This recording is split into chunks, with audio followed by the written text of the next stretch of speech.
ഇതാ ഞങ്ങൾ മത്തി മാങ്ങ ഇട്ട് വയ്ക്കാൻ പോവുകയാണ്. കണ്ടോ, മാങ്ങ ഇട്ടു, അതിൻ്റെ കൂടെ ഉപ്പിട്ടു, അരപ്പ് ചേർത്ത് തേങ്ങയും മുളകും അരച്ചുള്ളതാണ്. കണ്ടോ, തേങ്ങയും മുളകും അരച്ച് വെച്ചിരിക്കുന്നതാണ്. അത് കണ്ട് ഇതിലോട്ട് ചേർക്കുകയാണ്. ഉലുവപ്പൊടി ഇടുകയാണ്. ഇത് റോക്കറ്റ് തേങ്ങ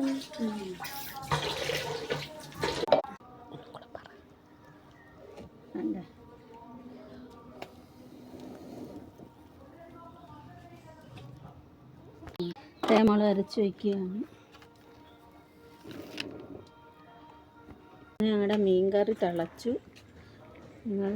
ഞങ്ങളുടെ കറി റെഡിയായി. ഇവിടെ ഇങ്ങനെ ഇത് ലൈക്ക് ചെയ്യുക, ഷെയർ ചെയ്യുക. പോയി